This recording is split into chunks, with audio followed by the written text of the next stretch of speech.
10 mehmanxonani to'liq sen teylaysan. Ооба. Sen milliardersin go anda.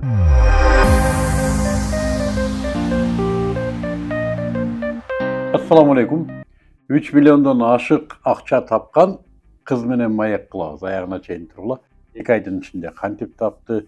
Emne sekreti var. Qayerде qanday iş boldu şol jөнүндө сүйлөшөбүз. Бүгүн быйын 43 бизнес тренингинин 43-чү тайпасын бүтүргөн Жазгүл Нусипова менен сүйлөшөбүз. Жазгүл жакында гана биздин аккаунттардан сүйлөдү. Жана сертификат алып аткан кезде 3 миллион 100 акча менен 2 айда бүттүм деп. Мен өзүм видеону карап таң калдым. Негедир дайым миллиондон өткөндөргө таң кала берем. Быйындын бүтүрүүчүлөрүнүн рекорду бар, 26 миллион менен бүткөн адамдар. Ошо карабай 3 миллион мен үчүн чоң цифра. Кандай Жазгүл? Жакшы, рахмат агай. Быйынга чейин эмне иш кылчу элең? Быйынга чейин негизи онлайн эле иш алып барчумун. Онлайн тармагында иштечүмүн. Тренерлик сабактардан, онлайн жаатында түрк тилинен сабак берчүмүн. Анан араб тилинен тамгаларды үйрөтчүмүн. Жана ошондой эле магазинде иштедик. Буга чейин өзүм Турцияда 5 жыл жашагам.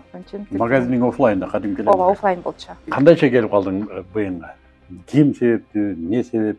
Быйынга келген жолдошум менен сүйлөштүк. Ар дайым офлайнда иштеп жүрүү болбойт. Офлайнда иштегенде ар дайым убакыт көп кетет. Күнүң жашооң ошол жакта, өмүрүң ошол жакта кеткендей сезилет. Анан онлайнга алып барып, ошону бир системага салуу, онлайн жаатында иштеп көрөлү деп чечтик дагы.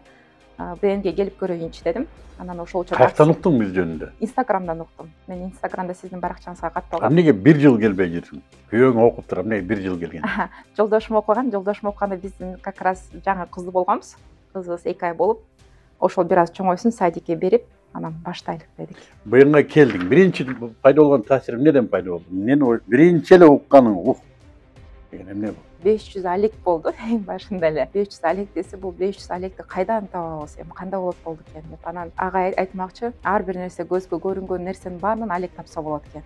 Андан кийин ошо ар бир сабакта өзүм түшүнгөндөй эмес, мен башкага түшүндүрүп бере турган даражада укканга аракет кылдым. Биринчи натыйжа качан пайда болду? Биринчи натыйжа 500 алекти таап, 500 алектен 100 алекти тандап, сиздин тапшырмаларыңызды бүт баарын аткардым. Доскага чейин сатып алдым, тактам бар, фломастер, маркер бүт баарын алдык. Үйдө жумуш чорун кылдың.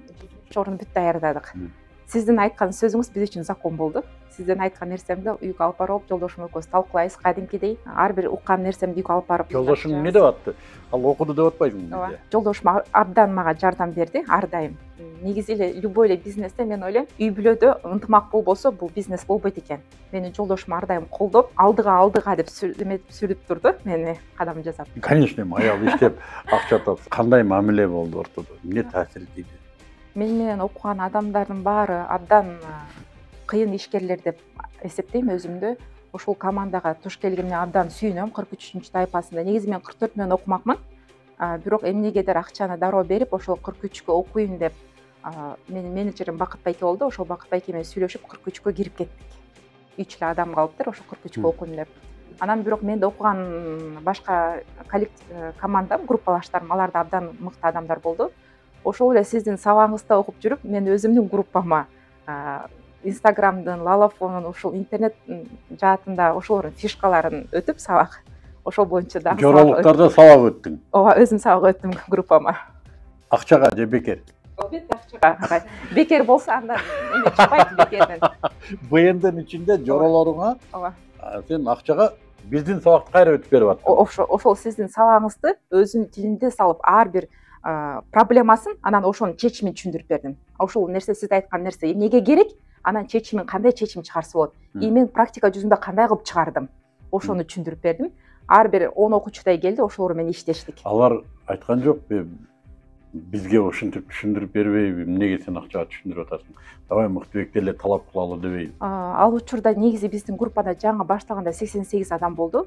Ошол 88 адамга убакыт бөлүшүнчө болду го деп ойлойм да. Анан ар бир окуучуда эмекен, ар бир адамдын баягы өзүнүн кабыл алуу сезими ар башка болот экен. Бул жакта отуруп баарын укканда болот экенсиң, бирок үйгө барганда унутуп калган учурлар болот экен да. Онлайнда силерге кошуп бердик, анын таасири барбы экен, ал эмне экен онлайн? Албетте таасир абдан чоң экен. Аны жолдошум экөөбүз да байкадык. Жолдошум окуп жүргөндө онлайн жок болчу. Биз окуганда онлайн болду. Онлайн ошол сиздин уккан нерсени үйгө барып ошону 7 күн ичинде кайталап аттык. Улам бассак да коюп коебуз, кетсек да сүйлөп коебуз. Атам келип калып айтат, сизди бул Мыктыбек сүйлөй бере, чарчабайбы дейт. Кечке сүйлөйбү депчи. Көрсө билептир сиздин записти коюп койгонумдучу. Улам кайталай берет. Ооба. Бир эле нерсени кайталай берип бул тантып калган окшойт. Ооба, болду агай андай. Быйынды кандай бүттүң? 3.184.000 430. Канча элек менен бүттүң? 6 элек болду менде. 6. Кайсы электер менен бүттүң? Гостиничный сфера болду. Анан мебель на заказ болду. Аялдардын кийими, эркектердин кийими, кичинекей балдардын кийими болду. Анан аксессуар именно Турциядан келген серебро болду. 3.184.000 сом 6 алектин акчасы. Ооба. 6 алектин акчасы. Ушул алектердин бардыгы менен иштеп атасыңбы же кээ бирөө токтоду азыр? Жок, азыркы учурда баарын алып баратам. Кантип жетишип атат?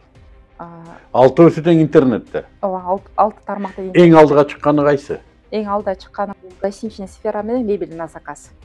Гостиница деген болгондой мейманканаларга клиент таап бересиң? Жок, мейманканаларга мен аларды төшөнчү, журкан, жана чачыктар менен камсыз кылып алардын кем карчылыктары эмне?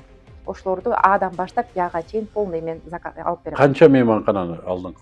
Азыркы учурда 10 мейманкана бар Бишкекте биз менен иштейт. 10 мейманкананы толук сен тейлейсиң. Ооба. Сен миллиардерсиң го анда. Салфеткасы, кагазы, тиги ручка. Жок, эме констоварга кирбейбиз биздики. Биздики ошол постельный белье жаатында. Бул сүлгүсү, майлыгы, жаткан шейшеби, жаздыгы, халаты душтан түшкөндөн кийин. Анан атайын жана суу өткөзбөй турган матрастарга чехолдор. Сен каяктан аласың буларды? Биз буга чейин Дордойдон алчыкпыз эң башында. Анан азыр бизде ошол эжебиз бар өзүбүздүн. Кытайдан, Турциядан, анан Түркменистандан прямой заказ кылдыртып алып баштадык. Сапаты абдан жакшы. Албетте биз азыр сатканда эң көңүл бурганыбыз биринчи сапатына көңүл бөлөбүз. Анткени ошол кардарыбыз бизге эртеңки күнү чалганда отзыв бергенде кайра бизге кайтып келиш үчүн. Буну сен быйында баштадыңбы же быйынга чейин бар беле? Быйынга чейин бар болчу, бирок мынчалык формада, мынчалык рекорд жок. Канча мейманканада иштечтиңер? Буга чейин мейманкана жок болчу, мындай эле сачып. Мен эмнеге муну буга чейин бар беле жок эле деп сурайм да, бизге адамдар мындай да, кээ бир адамдардын кызык табияты бар.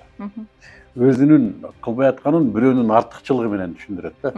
Мунун мурда өзүнүн бизнеси бар турбайбы? Эгер сен бизнесиң болбогондо ушул даражага жетет белең, жетпейт белең? Албетте, бизнесим болгондо деле меники бизнесим буга чейин мынчалык даражага жетпейт болчумун баары бир. Анткени бул жерде мен формуланы үйрөндүм. Эгер нөлдөн келгениңде, бизнесиң жок келгенде жетет белең дегеним да ушундайга. Жетмекмин агай. Бизнес не причем? Бизнес не причем бул жерде. Бул жерде баягы сиздин берген сабактарыңыз ушул жерде агайлардын, тренерлердин. Анан ошону канчалык даражада кабыл алып жатасың? Канчалык даражада аракет кылып ошону ишке ашырып жатасың? Мен ушуну мен деле айтам. Биринчи жолу мен деле өзүм оюма бир тастыктоо көрүп атам. Бизнес не причем? Мүмкүнчүлүктөрдү издебесең, сага канча бизнес бербесин, ал натыйжа бербейт да, бар мүмкүнчүлүктү издебесең. Мүмкүнчүлүктү издегенди үйрөнүп алсаң, сен бизнесиң не причем, жок болсо да баштайсың. Албетте. Негизи мүмкүнчүлүктөрдү көрө билүү. Быйынды бүткөндөн кийин эмне кылып атасың эми? Эмне менен элексиң азыр? Быйынды бүтүргөндөн кийин азыркы учурда экспрессте окуп атабыз, экспресс бизнесте. Анан SMM жаатында да окуп атам. SMM жаатында эмне үчүн? Бул тренерлик жакка да азыр аракет кылып жатам, личный брендке иштеп жатабыз. Анан уже оптумга чыктык. Оборотуң көтөрүлдүбү быйынды бүткөндөн кийин? Же түштүбү? Жок, көтөрүлүп атат. Канчага көтөрүлдү? Азыр 3,5 миллион болду. Бүтүп атканда 3.166.000. Жок, убакыт канча убакыт болду? Бүткөнүнө? 3 жум болуп калды. Молодец. Эмне деп айтасың көрүүчүлөргө? Каалаган, эркин микрофон. Көрүүчүлөргө айтмакмын, келип быйынды окуңуздар. Бул жерде агайлардын, тренерлердин сабактары абдан өтө маанилүү. Ушул жерде сиздер натыйжага чыгыш үчүн бир гана агайларда эмес, силер жактан да аракет болуш керек. Эгер эки жактан аракет болсо, анда албетте натыйжага чыгасыздар. Анан окуп кеткендерге да сунуштамакмын. Кайра окуңуздар, анткени ар бир 6 ай сайын менин оюмча тренерлер өзгөрүп турат экен, бул жерде сабактар, кошумчалар кирип турат экен. Мисалы мурда онлайн жок болчу, ал эми азыр онлайн кирди. Өзгөрүүлөр абдан сонун. Менин сага айта турган сөзүм. Мен сени тренерликке чакырам быйынга. Кааласаң кел быйынга. Кааласаң ишкерлик академиясында тренинг өт. Бизде азыр көптөр система бар. komanda var. Özüңчө баштасаң, бир канча түйшүк, оор түйшүк өз чындыгында. Мен баштаган адамдай катары билем. Команда деген команда. Албетте. Мен сага кол сунам, кел. Бизге сендей миллионер кыздар сабагы керек. Рахмат агай. Буйруса. Биз Сага да- менен кеңешип көрөлүк албетте. Сага да чоң рахмат. Биз менен байланыштуу бол. Бизде Жазгүл Нусупова деген миллионер кызыбыз болду. 43-быйынды бүткөн 3 миллион 140 миңден ашык оборот менен 6 алектеп кетиптир. Кайра көрүңүздөр.